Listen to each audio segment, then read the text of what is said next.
San Jorge de Capadocia. Mártir. 304. Patrono de Inglaterra.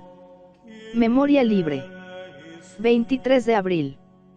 Berito, hoy Beirut, es una ciudad de Palestina que se alza entre el Líbano y el mar, perfumada por el aliento de jardines, rodeada de bosques de pinos y naranjos, de palmeras y limoneros.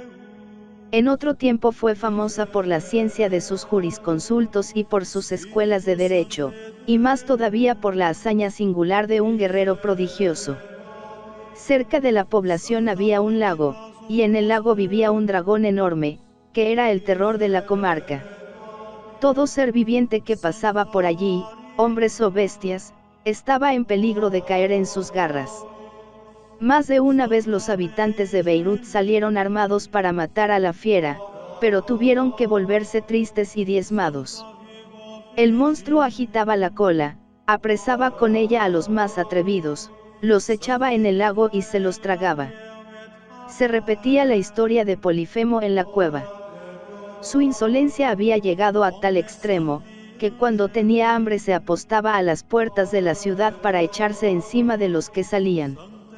Con el fin de retenerle en las aguas, el municipio acordó entregar cada día 2 ovejas, y cuando las ovejas llegaron a faltar, se consultó al oráculo.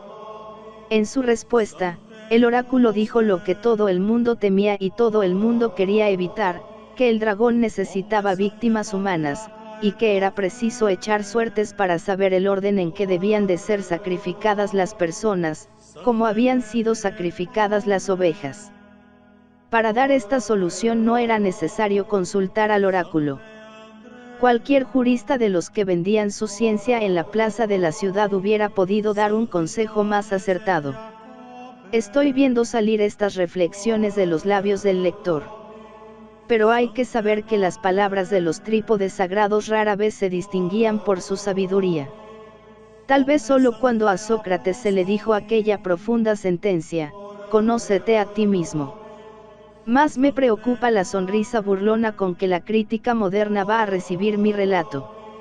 En ningún escritor que se respeta, que tiene el sentido de su alta responsabilidad, y escribe atiborrando de notas y de números entre paréntesis sus páginas, y no penetra en el bosque de las antiguas leyendas sino fieramente armado del escalpelo y del martillo, encuentro este ingenuo relato, pero le encuentro en los tapices bizantinos y coptos, en los marfiles carolingios, en las piedras románicas, en los escudos de los caballeros medievales, en los retablos renacentistas y hasta en la numismática moderna. Todos estos monumentos nos hablan del dragón terrible y del héroe famoso que le mató. La leyenda áurea nos relata la gesta con toda seriedad. Ni Metafrastes ni Jacobo de Vorágine vacilan ni se sonríen. Yo siento no tener aquella santa sencillez. Las notas y los números de los críticos modernos le alarman a cualquiera, pero, en resumidas cuentas, no me importa concederles que lo del dragón hay que entenderlo de una manera simbólica. Tal vez se trata de un ídolo, o del pecado, o de la tiranía. Una cosa es segura, que nos encontramos ante un amable develador de monstruos, cuyo nombre significa la victoria sobre el enemigo, la derrota del fuerte, la liberación del débil, la paz, la tranquilidad. Por lo demás, la idea de pedir sacrificios humanos es muy propia de los oráculos. El sacrificio es un acto de adoración, y como el demonio quiere ser adorado, tiene hambre y sed de carne y de sangre humanas. A los pueblos groseros les pide el sacrificio humano en la forma más grosera, a los pueblos refinados, de una manera refinada, quiere que, de una forma u otra, la vida más noble de la tierra sea inmolada ante su altar, quiere la sangre, lágrimas rojas del cuerpo, o las lágrimas que, según San Agustín, son la sangre del alma. Quiere víctimas, y cuanto más puras, mejor. La Fontaine cometía un profundo error cuando hacía decir a los animales enfermos de la peste, que el más culpable de nosotros se sacrifique a los golpes del furor celeste. No es la sangre más manchada, sino la más inocente, la que se pide en todas las tradiciones del género humano. Para que la armada griega tuviese viento favorable al dirigirse a Troya, Diana pidió la vida de Ingenia, la hija del pastor de los pueblos. Satán prefiere sangre virginal. En Beirut, la suerte designó un día a la hija del rey. Dicen que se llamaba Margarita, y tampoco sobre este nombre queremos discutir.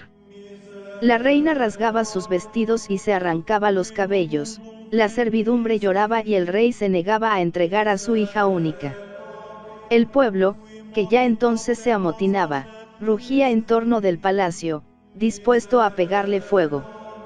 Heroicamente, la niña se escapó de los brazos de su madre y apareció entre la multitud, ataviada con sus vestidos de fiesta, deslumbrante con su diadema y sus collares.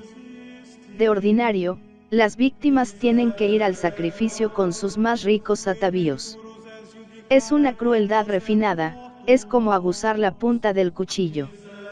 Se les hace sentir todo el atractivo de la vida en el momento de ir a privarse de ella.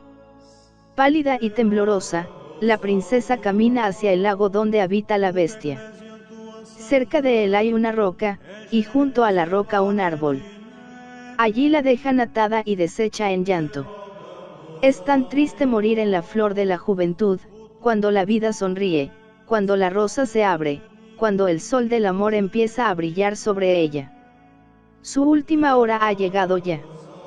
De un momento a otro saldrá el monstruo, la hundirá en sus fauces, exhalará ella un grito y dejará de existir. Pero he aquí que se acerca un guerrero. Es un joven de gesto arrogante, que monta brioso corcel.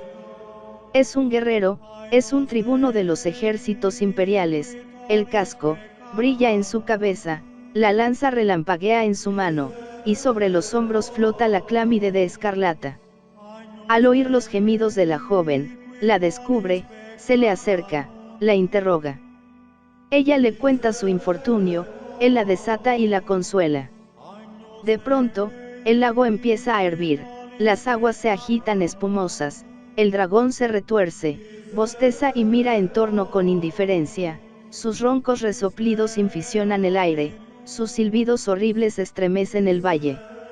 En el palacio dice la reina, ya ha vivido mi niña, y llora todas sus lágrimas. La princesa lanza gritos de terror, pero el soldado, envolviéndola en una mirada que habla de confianza y de victoria, le dice, no temas. Al mismo tiempo asegura los pies en los estribos y enristra la lanza. El dragón se acerca lentamente, dejando una senda de lodo y de babas, y se dispone a saltar gozoso sobre su doble presa, cuando el guerrero, de un bote del caballo, se arroja sobre él, le hiere en medio del corazón y le deja tendido a sus pies. Ahora, dijo el héroe a la princesa, échale tu cinturón al cuello y llévale a la ciudad. Allí, en la plaza de Beirut, agonizó entre espasmos horrorosos. La multitud aplaudía a su libertador, la princesa le miraba con ojos llenos de gratitud, los sacerdotes querían venerarle como a un dios, y el rey le ofreció el primer puesto en su reino y la mano de su hija. Pero él no quiso aceptar nada. No soy yo, dijo, quien os ha devuelto la seguridad, sino Cristo, el Dios a quien yo adoro. Y les habló del Evangelio, y les expuso la ley de la caridad cristiana, y sus palabras fueron aún más poderosas que su lanza. El rey y toda la ciudad pidieron el bautismo. Y cuando le fue preciso caminar, las gentes lloraban y decían, quédate con nosotros, varón de Dios, escudo de la inocencia. Pero el noble caballero tenía que reñir nuevos combates y defender otras princesas y matar otros monstruos. Y, andando, llegó un día a Nicomedia, donde reinaba el emperador Diocleciano. Era cuando los cristianos ardían en las hogueras y regaban con su sangre los anfiteatros. Aquella crueldad llenó de ira el corazón del héroe, presentóse al emperador, le habló el lenguaje de la justicia y de la misericordia, y mereció ser encarcelado, azotado, torturado y degollado. Tal es la leyenda conmovedora de San Jorge, el héroe por excelencia, el tipo de los caballeros, el patrón de los argonautas del ideal.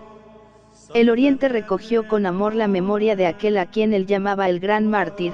Constantino le levantaba templos, Justiniano colgaba su espada vencedora en su sepulcro. San Basilio ponía ante él las flores de su elocuencia. En Occidente, San Jorge era el espejo del caballero, el caballero andante de la fe, el defensor de la justicia, el prototipo del valor, el que aseguraba la victoria. Compartía con San Miguel y con Santiago la dirección de las batallas. Su nombre resonaba en los combates, y más de una vez le volvieron a ver los ejércitos destruyendo monstruos de injusticias y de errores. En los estandartes aparecía aplastando al dragón, como un pronóstico del triunfo. Los pueblos se ponían bajo la protección de su espada, y con ella descansaban seguros. Y, cosa extraña, los dos pueblos más prácticos, los menos caballerescos, los que en vez de una espada pudieran tener un metro por símbolo, Inglaterra y Cataluña, llaman su patrón a San Jorge. Otro dato que tal vez tiene su misterio: Jorge significa labrador. Tal vez esto quiera decir que el hombre del heroísmo, de la caballerosidad, de la victoria, es el que día tras día rompe las entrañas de la tierra fecunda, librando a sus hermanos de los monstruos terribles del hambre y la miseria. La constancia en el trabajo, Inglaterra y Cataluña nos lo dicen, es un alto heroísmo.